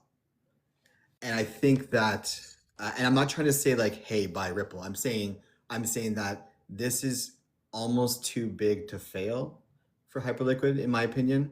I think that it is a project that if like in the new now does it exist in its entirety as we know it now, or is Circle coming in and buying stake in it a way to potentially, maybe move the needle one way or another? Because they did do that, and That was huge. they probably did it for a reason that's beyond just like, hey, we need some money right now. They don't need the money, but they probably need the backing of a real institution in fintech. Well, and that's a good point because Circle is kind of like Brian Armstrong and Coinbase and Circle. That's peanut butter and jelly. And he has a vested interest in getting that product into as many people's hands as possible. Hyperliquid had a very notorious, they've had a couple of big PR incidents. One of them was when they said, we're going to do our own native stablecoin. They incubated the project. They decided to use that as a way to try to capture more fees and value and, support a home team or whatever. But it generated a lot of publicity because everybody submitted a proposal. Everyone wanted to use their token for Hyperliquid's volume. So when USDC and Hyperliquid, when that announcement happened, it's basically like saying like, that was a fun experiment. We're going to step aside and take this thing in a big way, put our money where our mouth is. It'll get them more exposure, better rates for their customers who are doing futures or whatever. They'll be the front door to that DeFi ecosystem, capture their cut of the fees. And Brian Armstrong is going to shake a lot of senators' hands and say, we just need to get this bill passed in whatever direction he pays them to do it. You know what I mean? Like he's a bishop on the chessboard, I feel like. But it's uncontested. So much could happen. But what's happening now? Even though what's happening now, even what's happening right now on that chain. Yeah, the word utility gets a bad rap, but if I've ever seen it, this is about as close as it gets to me. Like, stop watching the show, guys. If you don't like this show, if you don't like this coin, then you do not like utility, and you do not like utility unlocked. I can't say it any clearer than that. That's just the truth. There you go. There's my rant. I've been really curious all night to hear what people would say. All the points are so good. I look forward to seeing where you grade it, and I feel bad because I probably would have been a better contributor to the conversation throughout, but I really, really enjoyed listening to you guys. This is a great episode.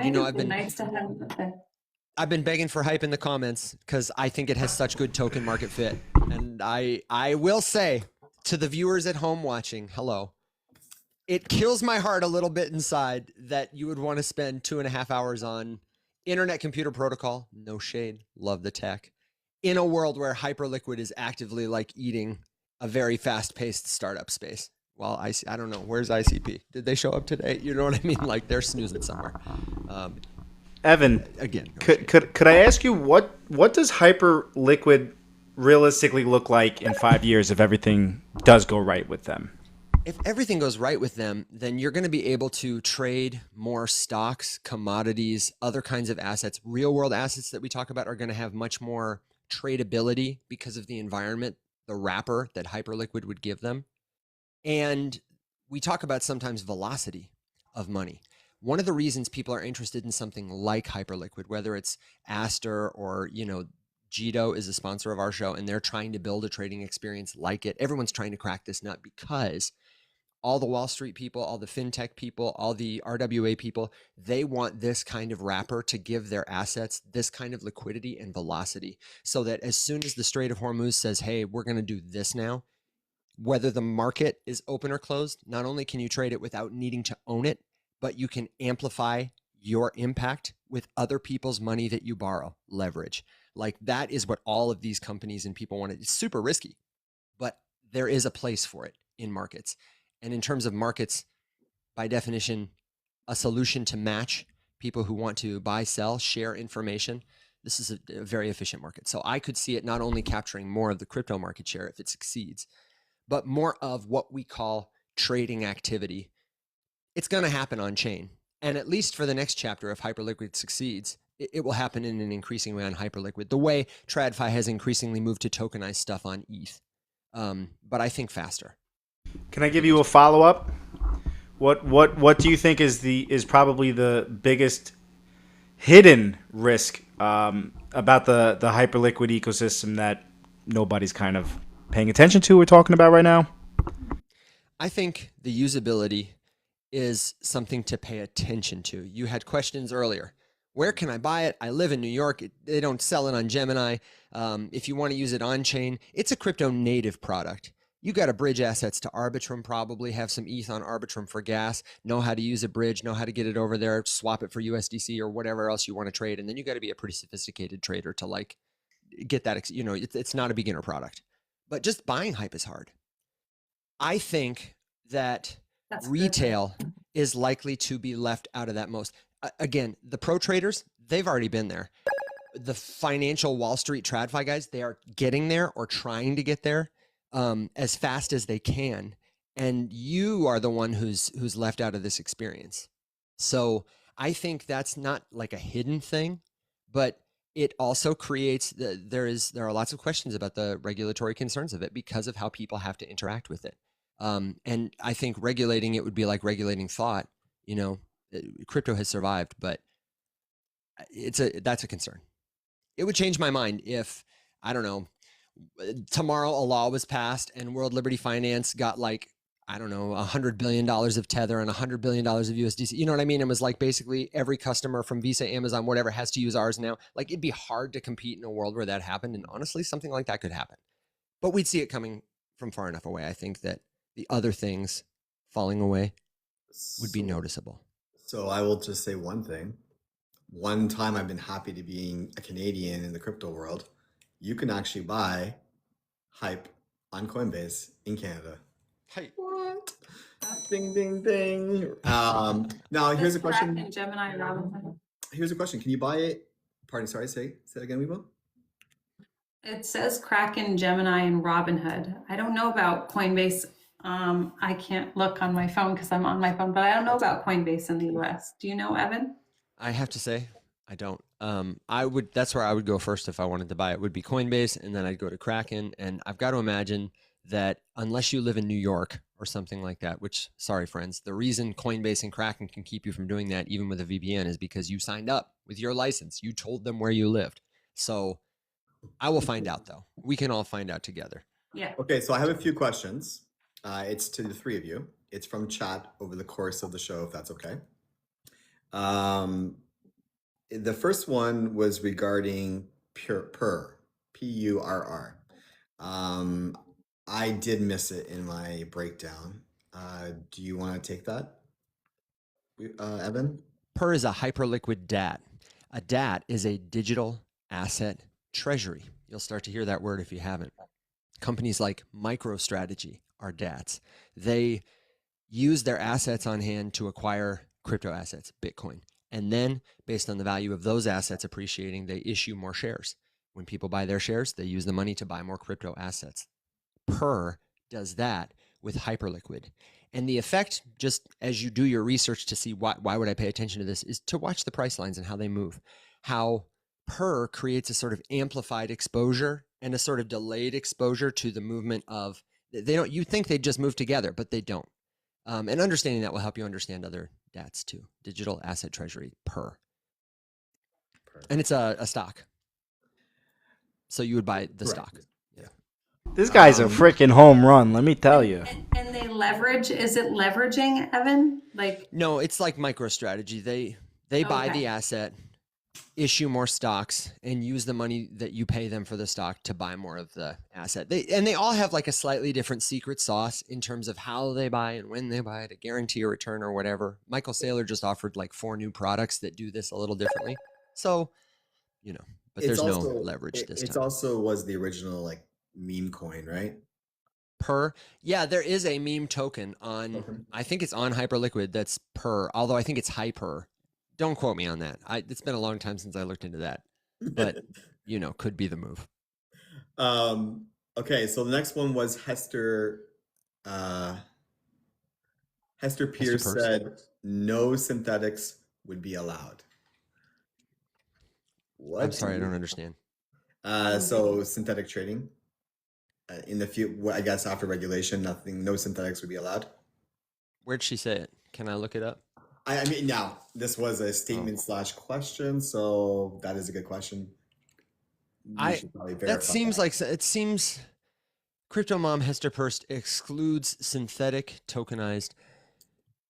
stocks from SEC exemption. She said, narrowed the scope of the agency's innovation exemption for tokenized stocks. Oh, this is what she's talking about. She's saying that if you buy pre-IPO stock in SpaceX or something else, what you really effectively are buying is like some guy in the Cayman Islands, his entity owns like an allocation of this stock. It doesn't exist yet. It's not his yet, but he's like, you know what? I'm going to tokenize this or whatever. And each token is a share of my stocks. And you can buy this from me. And when it comes in, you know, it's a synthetic instrument, an asset that, but there's like 9 layers of synthetics between that Kraken token you bought and actual SpaceX stock. So what Hester Peirce is talking about is she's saying, we don't think that's worth an innovation exemption just because I don't know, she thinks it's a little too close to maybe like vaporware. I kind of agree. I think there are a lot of ways to get scammed along the way. I know someone who's trying to build in that space right now, and I don't know. I don't have a good argument for it personally, but it could just be my shortcoming. Thank you. Do you have anything to say to that, Bully or Weo? No, I honestly didn't know anything about it. I had no idea either. So thank you. Yeah, no, it's exactly what he said. It's just like a ghost or a mirror token that doesn't, it's not even tied to it really. It's synthetic. Synthetic means not real, right? Yeah. It's like these ETH derivatives that we saw in that big DeFi exploit. RSETH is a token on Aave that got basically spoofed and withdrawn against real ETH tokens. So it's very interesting, the concept of like what we can do to give money a wrapper or information a wrapper on chain. You could really do some crazy fun stuff.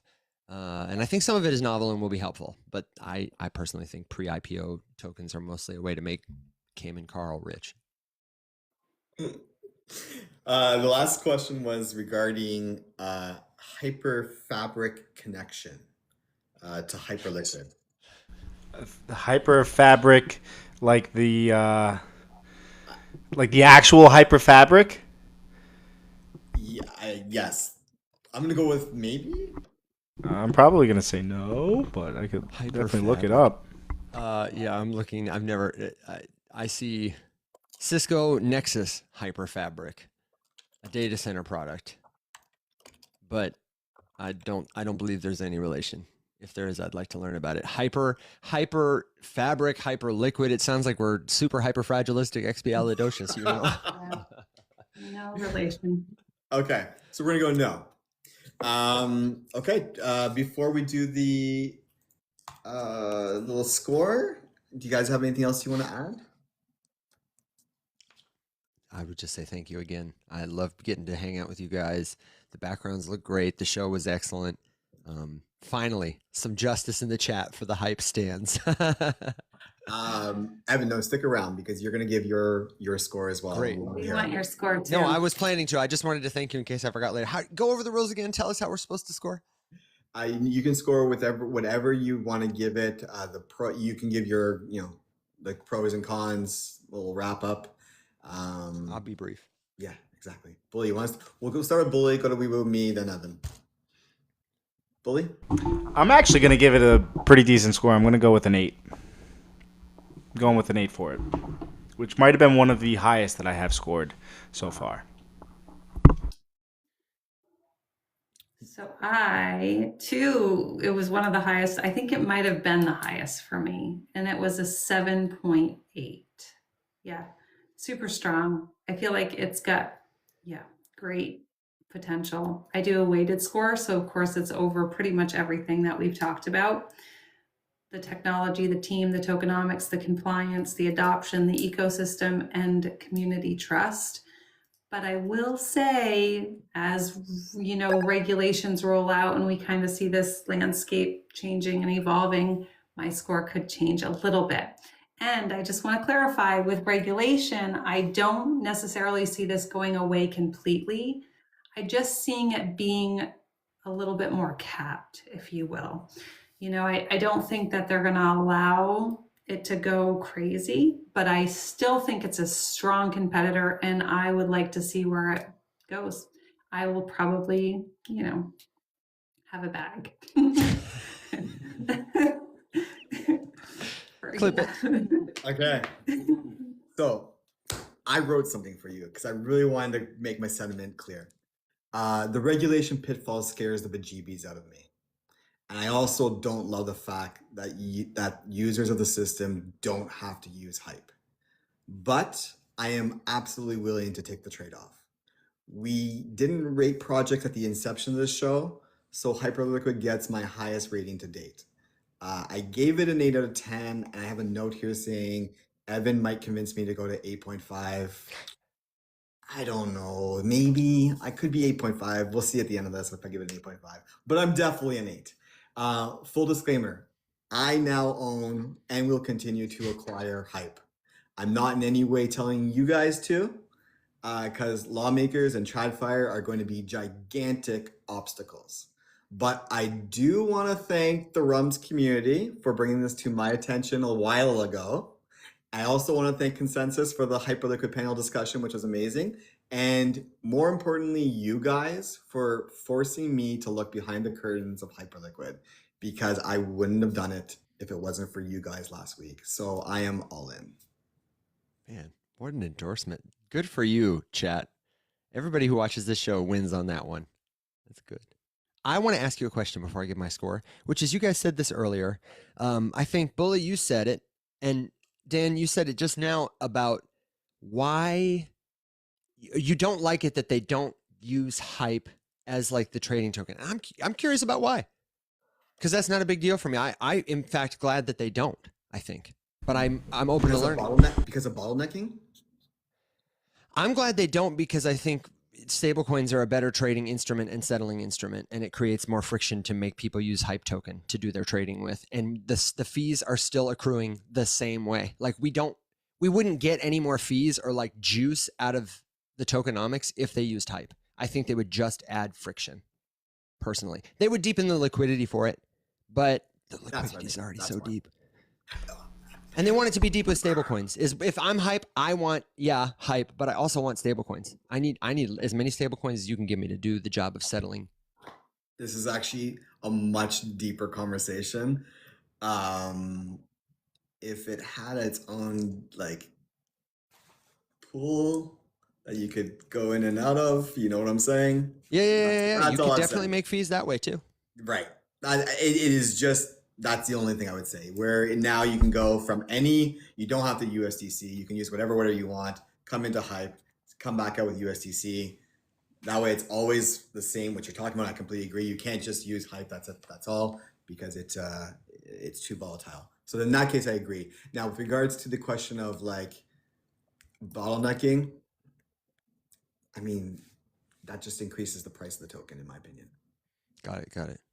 Yeah, I think it was just important to kind of explain it to the people that the represented value that is kind of transacting here doesn't necessarily force a direct demand to the token. Of course, it's going to do it through validators and fees and actual ecosystem participation. But the actual transaction is really kind of focusing really more on the stablecoins. And I agree with you. That's kind of where we are moving into, but I wanted to kind of separate the idea that when people see a headline of however many billions, it's not necessarily flowing directly into the token.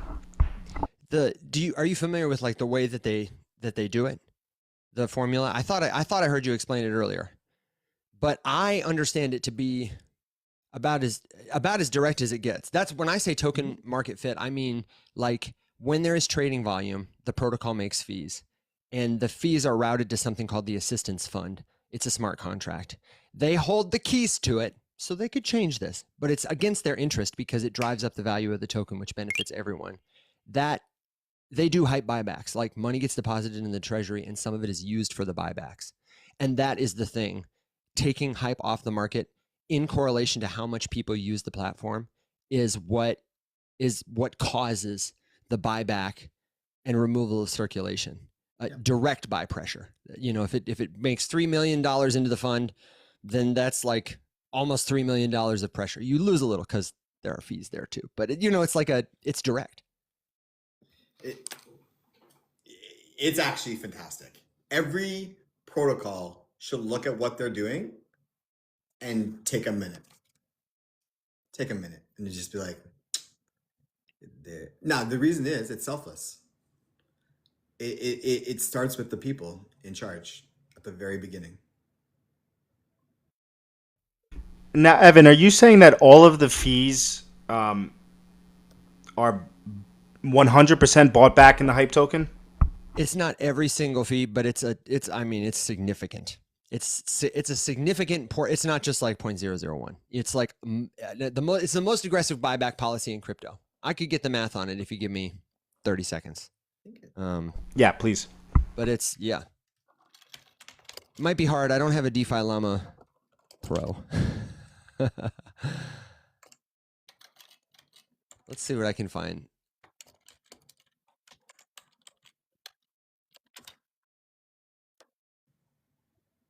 So I would consider Oak Research to be a strong source. They report on-chain activity, Oak Research IO.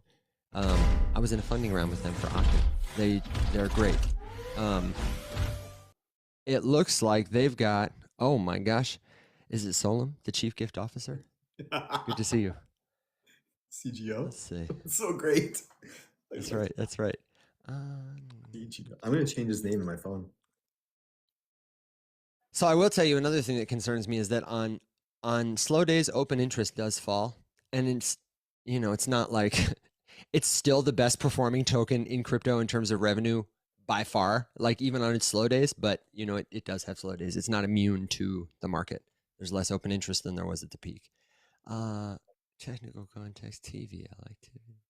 You might have to go to another question and then come back to me and I will give you better numbers. Fair? Well, I mean, I would. Oh no, it's my score. Jeez. We're done. Okay. Sorry guys, it's not my show. Forget that. Don't let me hold you up. Yeah. Check that out for yourself and I will check it out too and I will tell you how I do, so maybe we can trade tools and get a new tool in our tool belt. For now, I am giving Hype, just like Perplexity did, as a protocol and as a token, I'm giving it a 9.6, which would probably be one of my higher ratings. It's my first time. I love it. Say that again. What is it? I was reading and I'm focused now. I apologize. It's okay. I, like Perplexity, gave it a 9.6 as a protocol, as a token. I share the concerns, but it's hot. And I'm not an owner actually, and I'm a little salty about it. I was building the conviction to buy, and then mostly just being busy doing other things because it is difficult to acquire. And I was like, let me just focus on, I was swing trading some ETH at the time and that was going pretty well. I don't like to do too much. So I was waiting as I was watching for it to touch like 20 again. At the time I was like, oh, 20 is the buy. And it never touched 20 again. And I've been waiting this whole time for the last, 8 months or whatever to see it do something. And I just have to adjust my expectations. I will probably start buying again, dollar cost averaging, as it gets closer to 40. But I don't know. It's just, I will probably buy. Might change. Wait, what wasn't it? Oh yeah. What was it? 41 of 98 today, I think. Well, before we started, I think it was around there. Yeah. Let's see where was it. I saw it at. Oh no, it's 61.98. 52 was the lowest I saw it at in the last, little while. So ways to go. But no, I like that take on it. Yeah. Have to do a chart analysis on it and see what a good entry is now. Yeah. Can I drop back down to do the vote and participate? Absolutely.